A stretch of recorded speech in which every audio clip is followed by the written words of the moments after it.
अस्सलामुअलैकुम दोस्तों, उम्मीद करता हूँ कि आप सब बखैर व आफियत होंगे। दोस्तों, इस वीडियो के ज़रिए आज हम शुरुआत करने जा रहे हैं हिंदुस्तान की हिस्ट्री की।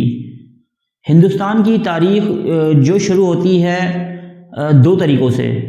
एक तो है आर्कियोलॉजिकल एविडेंस और दूसरा है मैथोलॉजिकल। तो दोस्तों, एक तो यानी कि एक हकीकी तारीख़ है जिसके बारे में शवाहिद मिलते हैं, माहिर आसार कदीमा भी उसको बिल्कुल ऑथेंटिक करार देते हैं, जबकि एक तरफ है माइथोलॉजी जो हमारे हिंदू दोस्त हैं वो उसका दौरानिया लाखों साल पीछे तक ले जाते हैं, लेकिन उसका कोई आर्कियोलॉजिकल एविडेंस नहीं मिलता। तो दोस्तों, दरअसल हिंदू वैदिक मज़हब है जो सनातन धर्म है, उसके हिसाब से जो तारीख़ है दुनिया की क्रिएशन के बाद इंसान के, वो 4 युगों पर मुश्तमिल है। उसमें एक सत्य युग है, उसके बाद जो है वो द्वापर युग है, फिर त्रेता युग है, फिर कलयुग है। जिस युग में हम जी रहे हैं, मतलब मेरे मुताबिक नहीं, ये हिंदुओं के मुताबिक जिस युग में हम आज जी रहे हैं इसका नाम है कलयुग, और ये पिछले 5000 सालों से चला आ रहा है। तो दोस्तों, ये बात तो क्लियर हो गई कि जी लाखों साल पहले तो कोई हिस्ट्री मिलती नहीं। इंसान की जो भी हिस्ट्री मिलती है वो चंद हज़ार साल तक ही मिलती है।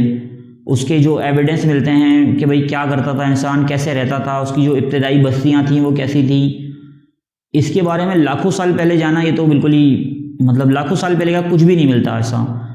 अब हिंदू माइथोलॉजी के मुताबिक रामायण और महाभारत दो ऐसी दास्तानें हैं, रज़मिया दास्तानें हैं, जिनका दौरानिया वो बताते हैं कि जी लाखों साल पुराना है। हिंदुओं के मुताबिक रामायण जो पेश आई थी वो आई थी द्वापर युग में, जिसका दौरानिया हिंदू लोग करार देते हैं कि 12 लाख सालों पर मुहित कहते हैं कि द्वापर युग था।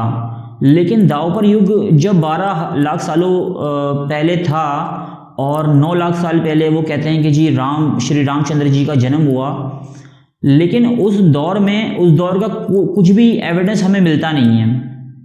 तो वो जो रामायण में दिखाया जाता है कि जी ये बड़ा महल था यहाँ पर, और बहुत बड़े बड़े राजमहल थे और पुष्पक विमान उड़ा करते थे, जो रामायण में दिखाया जाता है। अभी हम रामायण की भी बात करेंगे, और अब हम आगे हम उस हिस्ट्री की भी बात करेंगे जो ऑथेंटिक है, जिसके आर्कियोलॉजिकल एविडेंस हमें मिलते हैं इंडिया में। इस बात में तो कोई शक नहीं है कि इंडिया जो है वो एक बहुत ही कदीम एक रहायशी इलाका है जो बहुत कदीम अदवार से आबाद है। लेकिन इससे भी कदीम बस्तियां थीं दुनिया में। ऐसा नहीं कि सबसे पहले इंडिया में आबाद हुई, लेकिन इंडिया भी जो हमारी मोहनजोदाड़ो की तहज़ीब है, हड़प्पा की तहज़ीब है, ये इब्तदाई तहज़ीबों में शुमार होती हैं। तो दोस्तों, सनातन धर्म के मानने वालों का कहना है कि रामायण जो है वो हुई थी 9 लाख साल पहले, क्योंकि श्री रामचंद्र का जन्म हुआ था 9 लाख साल पहले।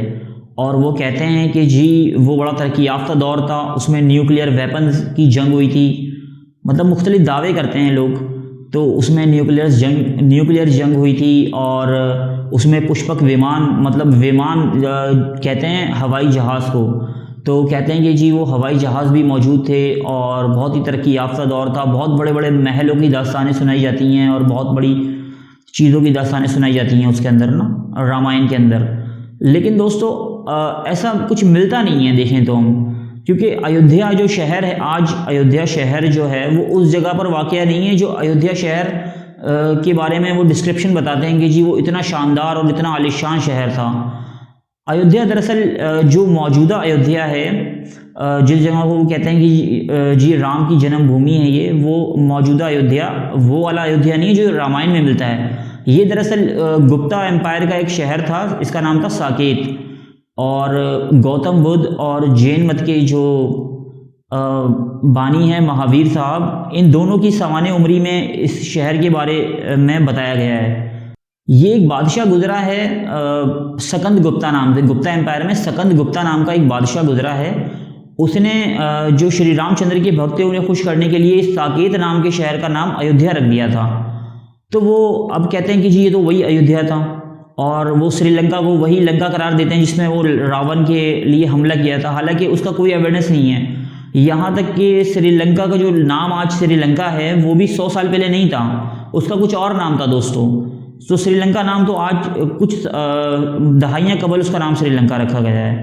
तो कहने का मकसद ये कि ये जो रामायण है और ये दूसरी दास्तानें हैं इसके साथ साथ जुड़ी हुई, वो सब माइथोलॉजिकल दास्तानें हैं, उनके कोई आर्कियोलॉजिकल एविडेंस नहीं हैं। और इंडिया में रहने वाले बहुत सारे सेक्युलर दोस्त हैं, वो इस बात को मेरी मानेंगे और मेरा इकरार करेंगे कि जी ये जो दास्तानें हैं सारी, इनका कोई भी मतलब कोई आप प्रूव नहीं दे सकते कि जी ये वाकई में वाक़यात हुए थे और इतनी डिटेल से हुए थे। एक वाल्मीकि नाम के एक शायर थे जो कहते हैं कि जी 6ठी सदी कबले मसीह से लेकर 1ली सदी कबले मसीह के अंदर उन्होंने रामायण लिखी थी, और ज़्यादातर मौरख़ीन इस बात पर मुत्तफ़िक़ हैं कि 3री सदी कबले मसीह में रामायण लिखी गई थी। तो दोस्तों ये उससे पहले रामायण नहीं थी, वाल्मीकि की रामायण सबसे कदीम रामायण कहलाती है। उसके बाद बहुत सारे शौरा जो आए, क्योंकि ये शायरी में लिखी गई थी, बहुत सारे शौरा आए, उन्होंने इसमें काफ़ी इजाफे किए, क्योंकि वाल्मीकि की रामायण 5 बाबों पर मुश्तमिल थी। उसके बाद 6 और 7 बाबों का इजाफा और हुआ इसके अंदर। तो दोस्तों शुरुआत हम फिर रामायण से ही करते हैं। रामायण एक सीधी सादी दास्तान है, एक राजा की दास्तान है जिसकी 3 बीवियाँ थीं, और 3 बीवियाँ, ज़ाहिर सी बात है यहाँ 3 बीवियाँ होंगी, वहाँ लड़ाई भी होगी। तो 3 बीवियाँ थीं, कौशल्या, कैकई और सुमित्रा। ये नाम मुझे याद है, आप कहीं बोलें कि यार मैं याद करके आया हूँ, ऐसा नहीं है। ये जब मैंने बहुत पहले रामायण पढ़ी थी तो उस वक्त से याद है मुझे।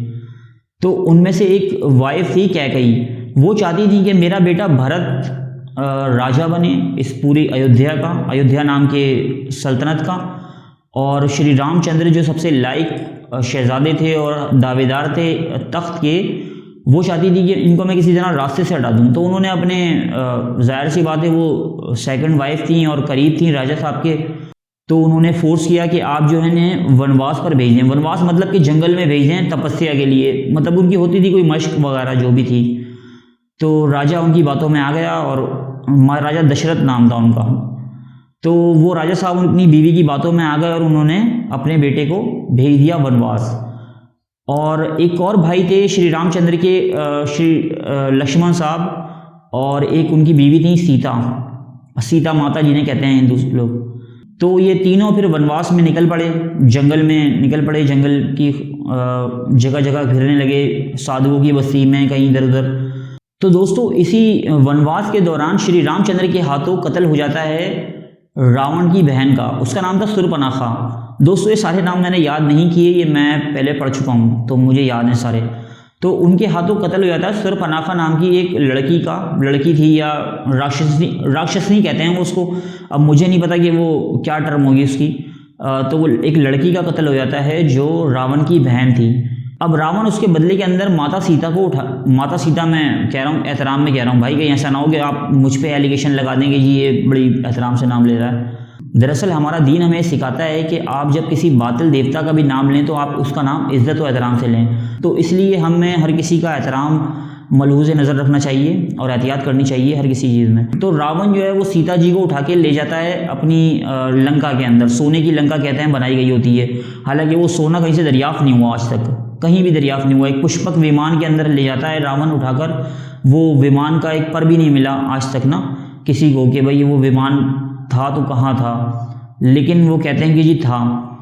तो फिर श्री रामचंद्र जी जाते हैं, वानरों की सेना, हनुमान और दूसरे जो लोग होते हैं सुधीर और बाली और इस तरह के वानर होते हैं, महाराज सुधीर जिन्हें कहते हैं, उनकी मदद से वो अपनी वाइफ को छुड़ा के लाते हैं और रावण का खात्मा कर देते हैं लंका में जाकर, मतलब, और इस तरह वो अपनी वाइफ को छुड़ा के ले आते हैं। इसके बाद भी काफ़ी सारी वाक़यात होते हैं कि जी श्री रामचंद्र जो है वो सीता जी की अग्नि परीक्षा लेते हैं। इसके बारे में हम उर्दू डायरी पर वीडियो बना चुके हैं, काफ़ी सारी अग्नि परीक्षा के बारे में और सती के बारे में काफ़ी सारी बना चुके हैं। वैसे दोस्तों इससे पहले भी काफ़ी सारी कहानियाँ मिलती हैं त्रिदेव के बारे में और विष्णु, शिव और ब्रह्मा के बारे में कि जी तख्लीक कैसे हुई, विष्णु जी ने ब्रह्मा को तख्लीक किया और फिर ब्रह्मा जी ने ये बनाई। लेकिन वो फिर मैं अगर बयान करूँगा आपके सामने ना तो आपके कक नहीं समझ में आना दोस्तों।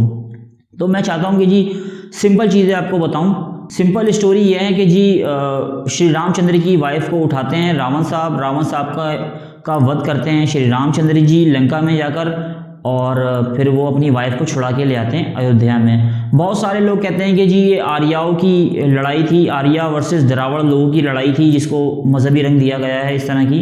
लेकिन दोस्तों इसका कोई सबूत मिलता नहीं है कहीं भी हमें कोई ऐसे आर्कियोलॉजिकल एविडेंस मिलते ही नहीं है कि जी रामायण हुई थी या महाभारत कभी हुई थी। तो दोस्तों अगर हम सबसे पहली बस्ती की बात करें जो इंडिया में बसी थी, तो वो मेहरगढ़ कहलाती है।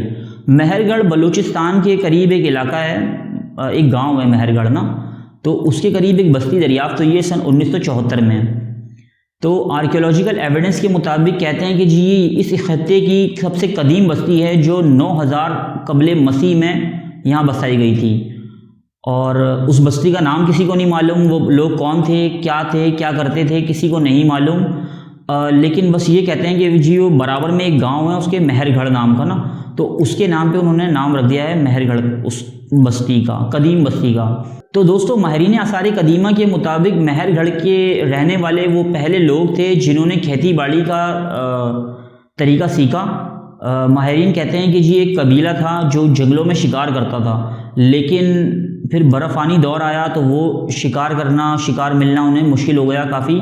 तो उन्होंने फिर बाद में यहाँ पे आके एक बस्ती बसाई छोटी सी, और उन्होंने खेती बाड़ी का तरीका दरियाफ्त किया और यहाँ अनाज उगाई और उससे अपना पेट पालने लगा वो छोटा सा कबीला मेहरगढ़ में।